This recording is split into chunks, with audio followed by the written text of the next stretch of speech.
신약성경 에베소서 1장 3절에서 6절까지 말씀입니다.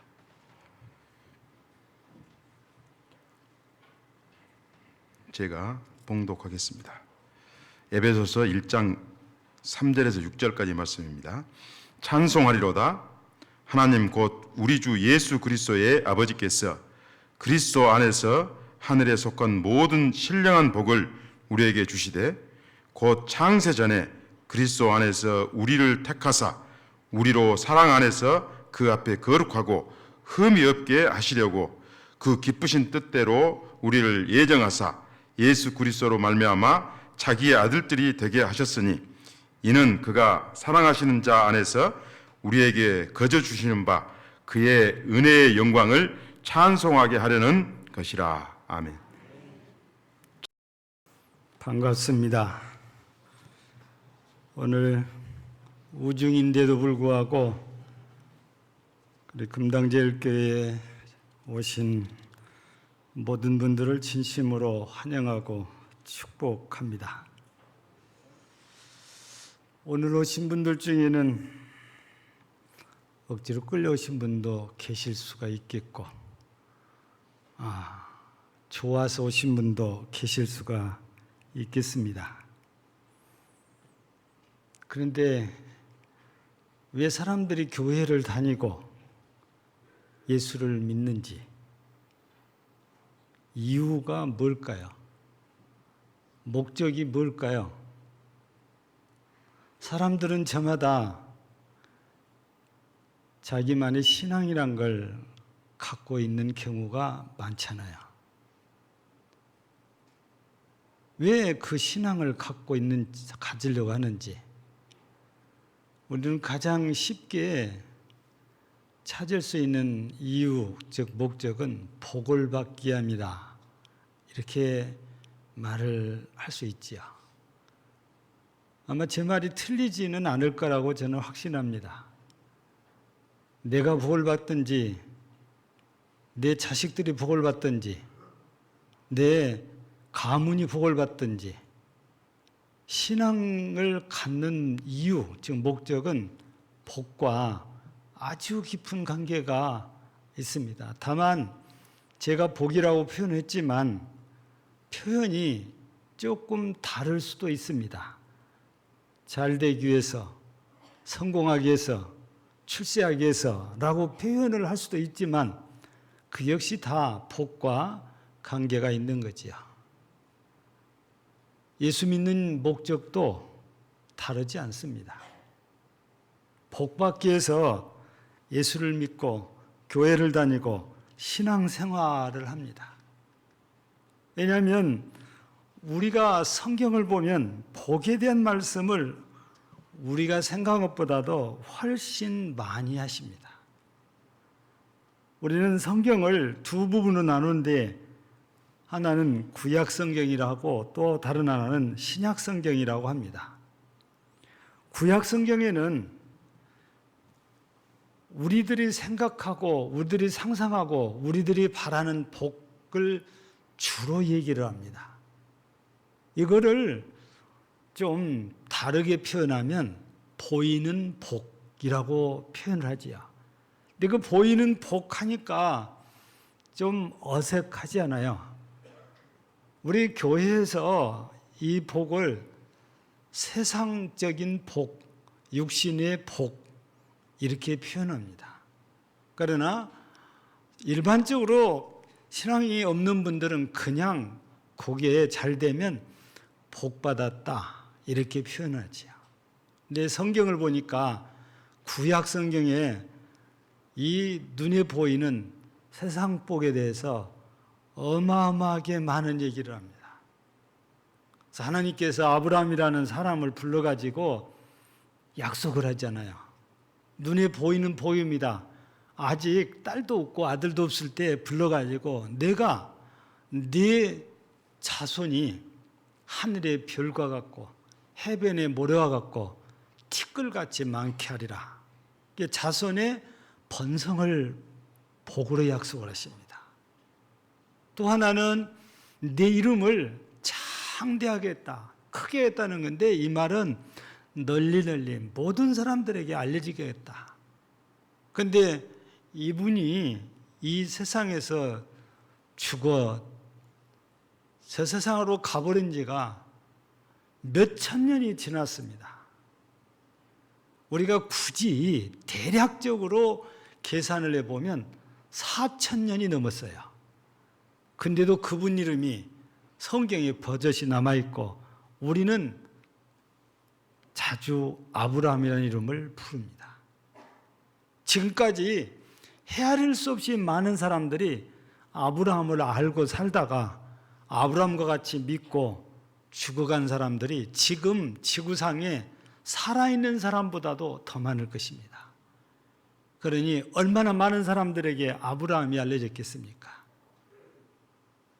또 하나님께서는 아브라함에게 이런 약속도 합니다. 너는 복이다 그래요. 그래서 아브라함의 자손을 통해서 세상 모든 만민이 복을 받게 하겠다는 거지요. 이 말씀을 달리 표현하면 아브라함과 아브라함의 자손을 통하여 사람들이 복을 받게 해주겠다는 거거든요. 이는 아브라함이 지금 아들 하나, 딸 하나도 없을 때 하나님께서 자손의 번성을 약속하시고 아브라함의 자손을 통해서 모든 민족이, 모든 만민이 복을 받게 하겠다니까 그때 당시만 해도 실감이 나지 않는 일입니다. 그런데 마태복음 1장 1절을 보면 아브라함과 다윗의 자손 예수 그리스도의 세계라 그래요. 즉 족보다 그 말입니다. 여러분, 예수 그리스도가 아브라함의 후손으로 태어났고 이 예수 그리스도를 믿어서 복을 받는 사람들이 수도 없이 많거든요. 그러니 하나님께서 4,000년, 5,000년 전에 약속하신 그 약속이 그대로 지금도 이루어져 오고 있는 거지요.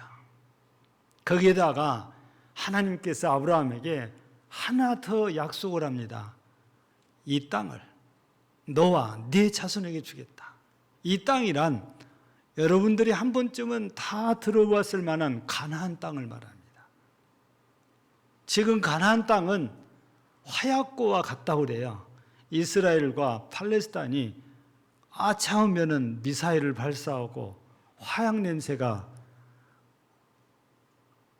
코를 찡하게 하는 지역이 바로 그 지역이거든요. 저는 이스라엘 사람들이 살고 있는 이스라엘도 가보고 팔레스타인들이 살고 있는 팔레스타인 땅도 들어가 봤습니다. 근데 다른 게 하나도 없어요. 서로 생각이 다른 사람들이 적대시하고 살고 있을 뿐입니다. 여기나 저기나 우리가 들어가 보면 똑같은 환경이거든요. 근데 하나님께서는 아브라함과 그 자손들에게 그 땅을 주시겠다고 약속을 했는데 이게 복이지 않아요. 이거는 전부 우리 눈으로 볼 수 있는 복이라 해서 보이는 복, 우리가 세상에 살면서 받고 싶고 받아서 누리고 싶다 해서 세상 복, 그게 우리가 육신이 다 누리기 때문에 육신적인 복이다, 이렇게 여러 말로 표현을 할 뿐입니다. 그런데 오늘 우리가 소개해드린 이 성경 에베소서 1장 3절에서 6절을 통해서 보면 신령한 복이란 말이 나와요. 이 신령한 복은 하늘의 복이라고 그래서 여기 3절을 보면은 하늘에 속한 모든 신령한 복을 우리에게 주시되 그랬습니다. 그러니까 신령한 복은 하늘에 있는 복입니다. 그런데 이 복은 눈에가 보이지 않는 복이지요. 그러니 구약 성경에서 말하는 눈에 보이는 복과 신약 성경에서 말하는 눈에 보이지 않는 복 두 가지로 이렇게 나누어지는데 우리가 예수 믿고 신앙생활하는 이유가 바로 이 두 가지 복을 받기 위함이다 그 말이죠. 여러분들은 어떻습니까? 한 가지를 받았습니까? 두 가지를 다 받으셨습니까? 만약 하나는 받고 하나를 못 받으셨다면 오늘을 통해서 두 가지 다 받는 정말 복된 사람들이 꼭 되시면 좋겠습니다. 그래서 제목이 사람이 받아야 할 복인데 조금 두 자를 앞에 붙이면 모든 사람이 받아야 할 복입니다. 누구나 다 받아야 될 복이거든요. 이 복에 대해서 좀 더 구체적으로 말씀을 드리면 첫째, 이 신령한 복, 눈에 보이지 않는 복은 어떤 복이냐? 예수를 아는 복입니다. 여러분, 예수님을 알지 못하면 결국에 오해를 하고 살 수밖에 없고 편견에 치우칠 수밖에 없어요. 그래서 우리 성경에도 보면 예수님을 잘 몰라가지고 오해를 해서 편견으로 치우쳐 예수 믿는 사람들을 핍박하고 죽이는데 막 선봉장으로 나섰던 사람이 있는데 그가 바로 바울이라는 사람입니다. 예수 믿는 사람들이 죽으면 뒤에서 박수 치던 사람이에요. 그런데 이 사람이 어느 날 예수님을 만납니다. 예수님이 누군지를 알게 됩니다. 그날 그 시로부터 이렇게 핍박자로 치우쳤던 사람이 180도 회전합니다. 변해요. 바뀌어요. 그리고 그 이후부터 그는 자기가 사는 일생을 오직 자기가 핍박했던 예수 그리스도를 전하는 일에 자기 생을 다 바칩니다. 예수님을 몰랐을 때는 핍박자였는데 예수님을 알고 나니까 아니에요. 그분을 천하 만민에게 전해야 된다는 거죠. 그래서 자기 먹고 살 걱정하지 않고 어디든지 사람들이 있으면 찾아가서 예수 그리스도를 믿어야 된다. 예수 그리스도를 증거를 합니다. 이렇게 바뀌어요. 뿐만 아니라 유대인이 있습니다. 우리가 보통 이스라엘 사람 이렇게 말하는데 이 사람들을 다른 말로 표현하면 유대인이라고 그러거든요. 근데 예수님을 십자가에 못 박아 죽인 사람이 누구냐? 유대인들입니다. 왜 그랬습니까? 예수님을 잘 몰라서 그래요. 잘 몰라서 예수님을 십자가에 못 박아 죽였는데 사도행전 2장 14절에서 36절까지 말씀을 보면 성령의 충만을 받은 베드로가 첫 번째 설교를 하는데 예수님에 대한 설교를 해요. 근데 무슨 내용이 들었냐? 예수님의 십자가의 죽음과 부활이 얘기 나와요. 그래서 베드로 사도가 모인 그 유대인들에게 무슨 말을 직접 대놓고 하냐면 너희가 하나님이 모신 메시아를 십자가에 못 박아 죽였다 그래요. 설명을 쭉 듣고 나더니 이 사람들이 놀래가지고 베드로를 찾아와가지고 선생들아 우리가 어찌할꼬 하나님이 모신 메시아를 우리가 죽였으니 우리가 어찌할꼬 하면서 베드로 앞에서 어쩔 줄 몰라는 거예요. 그래서 베드로 사도가 회개해라는 거죠. 여러분 모르면 이렇게 치우쳐서 엉뚱한 일을 하거든요. 바울이 그랬고 유대인들이 그렇게 하고 살았다는 말씀이에요. 모르면 어떤 때 용감하다고 무식이 용감하다고 그러잖아요. 그런데 어떤 사람이 복을 받으려고 그랬던지 여러분들 중에 한 사람처럼 누군가에게 권면을 받고 교회를 왔어요. 그래서 설교를 듣다 보니까 관심이 생겨요. 그래서 자꾸 질문을 합니다. 그러면 선생님 성경 공부를 좀 저같이 하지요. 그래서 목사님하고 성경 공부를 쭉 해서 딱 자기가 들어보니까 세 마디로 천국, 지옥, 심판 이 세 가지가 딱 떠오른 거예요. 그래서 내가 정말 큰일 날 뻔했구나.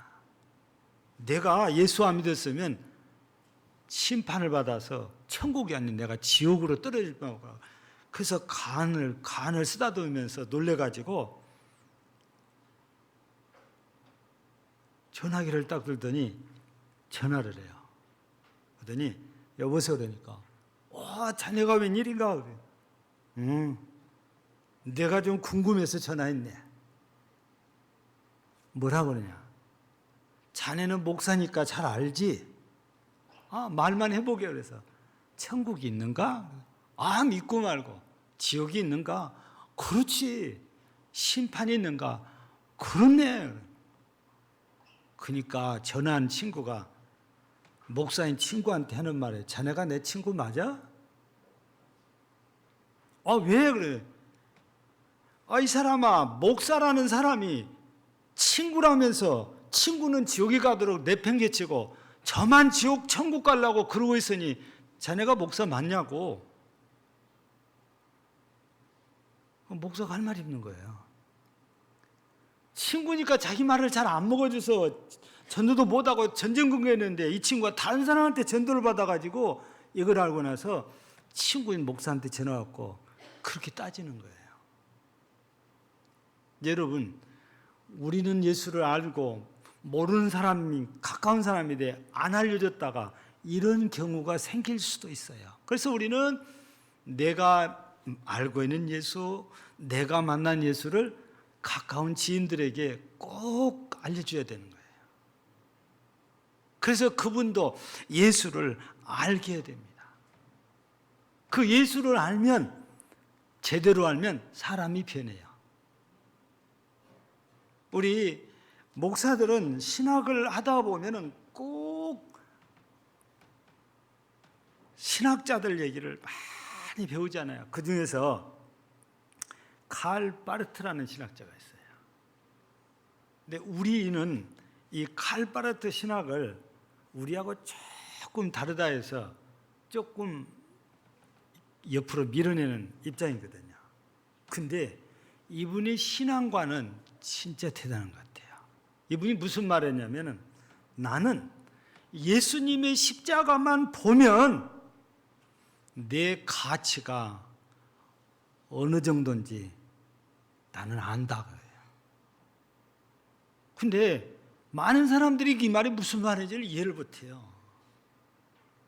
그러니까 이 칼바르트 목사가 무슨 말을 하냐면 내가 얼마나 중요하고 가치 있는 사람이면 하나님께서 아들 예수를 십자가에 죽이고 나 대신 나를 살려줬겠냐. 내가 적어도 이런 사람이다. 나는 하나님 앞에 가치가 말로 행할 수 있는 큰 사람이다. 자신의 가치를 얘기할 때 예수님이 대신 죽고 자기를 살려준 것에 하나님 앞에서 자기 가치를 얘기해요. 우리 예수님도 마태복음 16장에서 보면은 24절, 25절, 26절에 쭉 읽어보면 나오잖아요. 우리의 목숨을 어디다 비유했습니까? 천하에다 비유해요. 천하를 죽어도 바꿀 수 없는 게 우리의 목숨이라 그래요. 가치를 여기에다 이렇게 두고 있는 거지. 이 칼바르트는 바로 자신이 얼마나 하나님 앞에 가치 있는 존재인가라는데 예수님을 모르면 이걸 절대로 알 수가 없어요. 예수님을 알고 나니까 자신이 하나님 앞에 얼마나 가치 있는 존재인가를 깨달아요. 또 신학 서적을 엄청나게 쓴 신학자가 있는데 이분은 여러분들은 잘 모를 수 있는 그런 사람이지요. 이분은 이제 아퀴나스라는 이런 신학자인데 이분이 나이가 들고 늙어서 눈이 흐려지니까 글을 못 쓰고 다 강단에서 이렇게 기도를 한대. 근데 하루는 기도를 하고 있는데 하나님께서 사람의 형상으로 나타나가지고 아퀴나스야, 너는 참 글도 잘 쓰더라. 어쩌면 그렇게 글을 네가 많이 쓸 수 있냐? 근데 정말 수고했다. 근데 네가 원하는 게 뭐니? 그래요. 늙은 아퀴나스가 뭐라고 답했겠어요? 여러분들은 하나님이 찾아와서 너 원하는 거 뭐야? 물으면 뭐 달라고 하겠어요? 아퀴나스 뭐라고 하냐면 주여 아무것도 필요 없습니다. 다만 주님 한 분이면 저는 만족합니다. 다른 게 필요 없대요. 예수님 한 분이면 저는 만족합니다. 그래서 예수님을 몰랐을 때 핍박자였던 바울이 예수님을 알고 나서 자신이 가지고 있는 모든 특권들을 아무것도 아닌 것처럼 여겨요. 성경에는 빌립보서라는 성경에서 배설물처럼 버렸다고 그래요. 뭐 때문에? 예수 그리스도를 얻기 위해서. 근데 왜 예수 그리스도를 얻기 위해서냐? 가장 고상하기 때문이라고 그래요. 고상하다는 말은 가장 가치 있고 존귀하다는 뜻입니다. 귀하다는 거지요. 그러니까 예수님보다 귀한 게 세상에는 없다는 거예요. 바울 사도가 알고 보니까. 그래서 가장 귀한 예수님을 얻기 위해서 육신적이고 눈에 보이는 좋은 것들을 아무것도 아닌 것처럼 포기를 해버린 거죠. 이렇게 예수님을 알았을 때와 몰랐을 때는 너무너무 달라요. 그래서 여러분들도 정말 예수님을 제대로 알고 복 있는 사람들이 되면 좋겠어요. 그런데 예수님을 아는 것도 복입니다. 귀한 복인데 그게 다가 아니에요. 여러분, 예수님이 메시아다, 하나님이라는 걸 알았으면 그게 복이라고 하는데, 그런데 그분이 누군지를 알았는데 그분에게 내가 선택을 받지 못하면 나는 사이드에서 불쌍하게 살아야 돼요. 근데 내가 나를 최고의 가치 있는 존재로 깔파르트가 만들어졌다고 세워졌다고 하는 것처럼 내가 그렇게 되지 못하면 예수를 알아도 나는 저만큼 떨어져 살아야 돼요. 근데 하나님께서, 우리 예수님께서 나를 선택을 해요. 자기 곁에 두세요. 그래서 택함받은 자가 보이는 거예요. 우리 마태복음이라는 성경에 보면 20장에 혼인잔치 비유가 나오는데 주인이 잔치를 열어놓고 손님들을 청하는데 잘 안 와요. 바쁘다고 핑계를 대요. 그래서 종들을 시켜가지고 지나가는 사람들 다 불러다가 잘 앉혀놨는데 채우고 나니까 주인에게 자리를 다 채웠습니다 하니까 주인이 나와서 딱 둘러보더니 눈이 한 군데 딱 멈춰요. 시선이. 당신은 어째서 예복을 입지 않고 왔소? 아무 대답을 못하는 거예요. 근데 이 사람만 쫓겨나요. 그래서 그 성경의 13절에 보면은 청함을 받은 자는 많되 택함을 받은 자는 적다 그래요.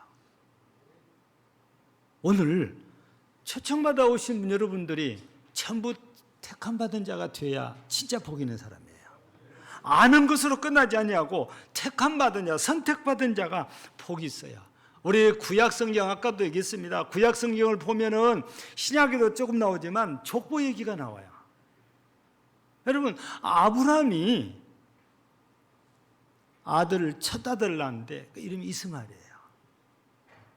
그리고 10년이 넘은 뒤에 둘째 아들을 낳았는데 그게 이삭이에요. 근데 아브라함이 죽고 난 다음에 이스마엘 족보, 이삭의 족보가 나와요. 또 이삭이 장가를 갔습니다. 쌍둥이를 낳았어요. 하나는 에서고 하나는 야곱입니다. 에서의 족보가 나오고 야곱의 족보가 나와요. 이거를 톨레두시라고 그래요. 이 족보를. 이스마엘 족보는 선택받지 못한 족보예요. 에서의 족보도 선택받지 못한 족보예요. 이삭의 족보와 야곱의 족보는 선택받은 족보예요. 이 선택받지 못한 족보를 계열이나 선택을 받지 못하거나 선택을 받았거나 우리가 보면 눈에 보이는 복은 똑같이 다 받아요. 어쩌면 선택받지 못한 사람들이 더 눈에 보이는 복은 잘 받은 것 같기도 해요. 근데 더 중요한 것은 선택받은 사람들이 받는 복인데 그게 보이지 않는 복이다 그 말이에요. 여러분, 어지간하면 한 번쯤은 다 보셨을 영화가 타이타닉이라는 영화 있잖아요.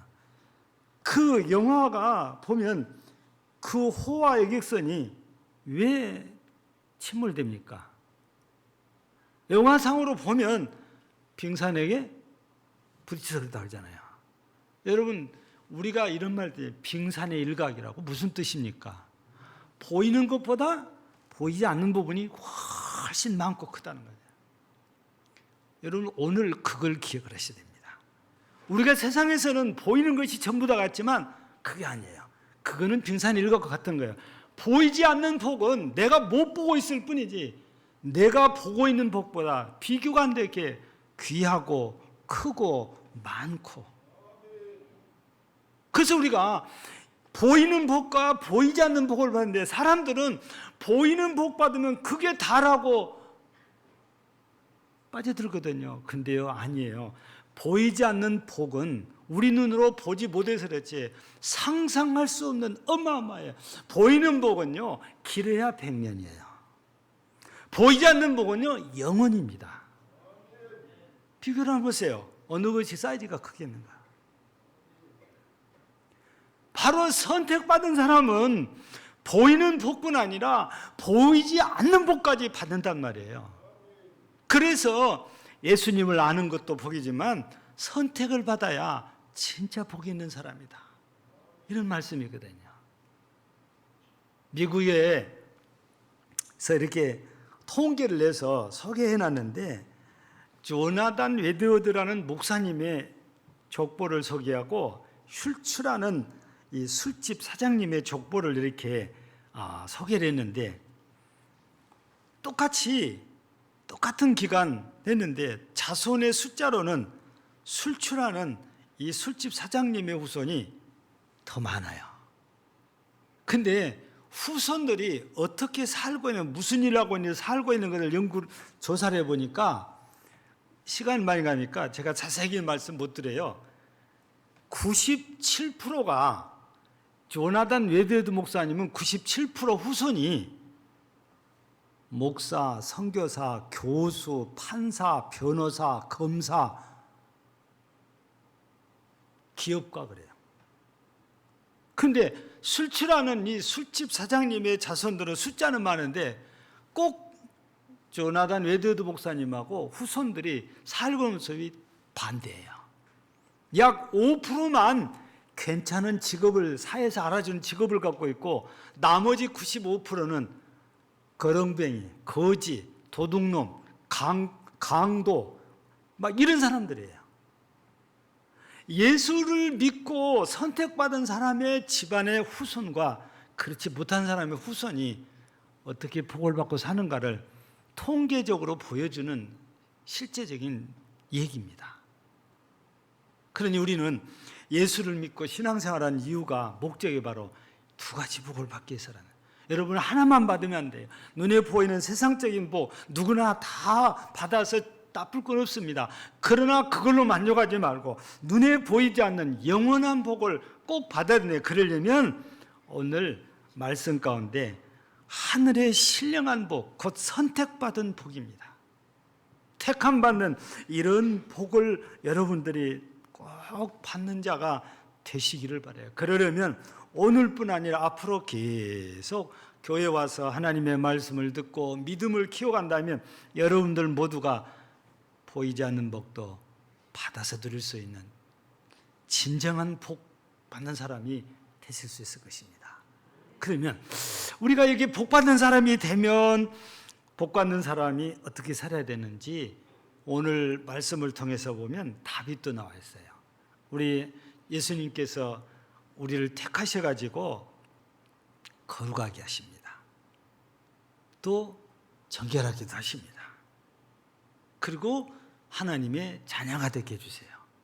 그러면 우리가 착함 받아서 거룩하게 정결하게 하나님의 자녀가 되었다면 거룩한 자답게 정결한 자답게 하나님의 자녀답게 살아야 되는데 그렇게 사는 것이 뭐냐?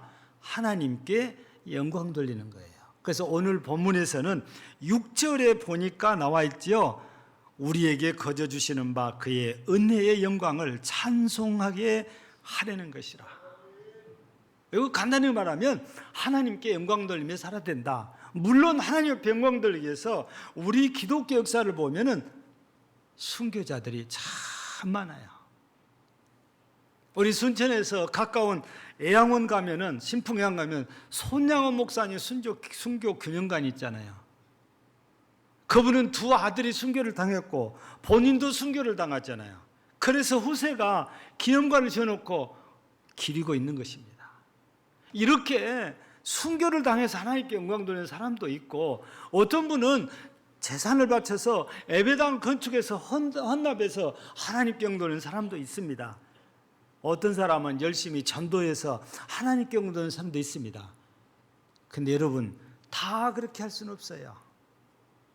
내 믿음의 분량, 내 형편에 딱 맞춰서 해야 되잖아요. 그래서 내가 할 수 있는 것은 한데 간단하게 말하면 내가 그리스도인 예수를 알고 예수님께 선택받은 하나님의 자녀답게 사는 건데 이게 소신껏 사는 걸 말합니다. 신앙인이 신앙에 소신이 없이 산다는 것은 어디 가서 자기의 신앙을 감추는 거거든요. 그래서 우리가 식당에 가서 밥을 먹어도 나는 신앙이니까 당연히 하나님께 감사 기도를 정중하게 드리고 식사를 합니다. 다른 사람들이 손짓을 하든지 입을 삐죽거리든지 그 관계할 필요 없어요. 경기도 안산에 제가 또 지금 깜빡했어요. 교회 이름을 했는데 목사님 김학중 목사님이세요. 우리는 장로교회지만 그는 감리교회인데 그 목사님이 책을 읽어보면 이런 얘기가 나와요. 가족들하고 식당에 들어가면 일부러 기도를 한다는 겁니다. 이유가 하나예요. 우리는 크리스찬입니다. 알리기 위해서. 근데 처음에는 좀 누가 손가락질은 것 같고 좀 뒤가 좀 가렸는데 시간이 가니까 그게 없어졌어요. 그런데 늘 그 식당에 가서 먹을 때마다 기도를 하는데 어떤 신사분이 찾아오셔가지고 존경합니다. 부럽습니다. 그러더라고요. 아니, 왜 그러십니까? 정말 선생님 같은 신앙을 갖고 있다면 저도 그렇게 살고 싶습니다. 그러니까 예수 믿으시오, 교회 오세요. 입으로 말한 적이 없어요. 기도만 했는데 그걸 보고 또 감동받은 사람이 있어요. 여러분, 내가 그 소신껏 사는 거예요. 크리스찬으로서. 뿐만 아니라 여러분 오늘 주일이어서 이렇게 교회 오셨는데 지금은 성경책을 그냥 들고 온 사람이 거의 없어요. 다 가방에 넣고 다닙니다. 근데 저가 신앙생활 시작할 때 전 중학교 때 처음으로 교회를 갔어요. 처음이 아니죠. 이제 본격적으로 신앙생활 시작했는데 그러다가 고등학교 때 시골 고향으로 올라왔어요. 근데 걸어서 교회까지 약 2km 정도 돼요. 근데 그때는 우리 마을에서 교회 다니는 사람들이 별로 없으니까 혼자 이 성경책을 들고 오기가 다른 사람 다 일하잖아요. 미안해가지고 달력으로 하얀 색깔 뒷면은 이걸로 딱 이쁘게 써갖고 그것도 부족해서 신문지로 둘둘 말아갖고 이렇게 이게 뭔지 모르게. 근데 지금 와서 보면 바보 같은 짓. 아니 나는 하나님 앞에 복받은 사람으로서 당당하게 했었는데 어려가지고 그걸 못한 거지. 근데 이 말씀을 이렇게 자꾸 연구하다 보니까 주일날 내가 성경을 딱 끼고 오는 그 자체가 다른 사람들한테는 저 사람은 팔자가 무슨 팔자길래 저렇게 태평하게 교회 가냐고 말이에요. 시골서는요 논밭에 가서 일해야 되잖아요. 저분은 무슨 복을 받았길래 저렇게 그러냐요. 여러분요 무언의 전도라니까요. 내 소신껏 사는 겁니다. 크리스찬으로서 이런 것들이 작은 것이지만요, 하나님께 영광 돌리는 일들이에요. 누구처럼 순교를 해야만이, 누구처럼 돈을 많이 바쳐서 예배당을 지어 바쳐야만이, 그런 건 아니에요. 내가 할 수 있는 작은 것들을 행할 때 기독교인으로서 소신껏 하면 그게 사람들에게 보여지면서 하나님께 영광이 되는 거죠. 이게 복받은 사람이에요. 이게 바로 제가 서론에서 아브라함이 복의 통로라고 그랬잖아요. 이게 바로 나를 통해서 예수 믿는 사람이 생기면 내가 복의 통로가 된 거예요.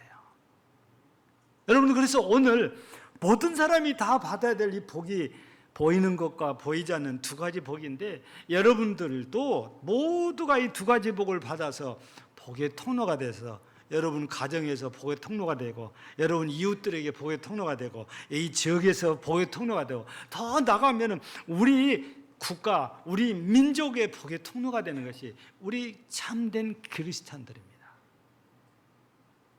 저는 오늘 이 자리에 오신 모든 분들이 이렇게 복을 받고 복의 통로가 되어서 여러분들 때문에 더 많은 사람들이 예수 믿고 보이는 복과 보이지 않는 복을 받아서 영원토록 누리는 이런 복된 역사가 여러분 모두에게 일어나기를 주의 이름으로 축복합니다. 하나님, 우리 모두 하나님께서 보내신 메시아, 구원자이신 예수를 알고 믿고 선택받아서 하나님께 영광 돌리는 복의 통로들이 다 되어 가정에서든 직장에서든 그리고 사회에서든 우리 모두 복의 통로로 복된 그리스도인들이 되게 하옵소서. 예수님 이름으로 기도하옵나이다. 아멘.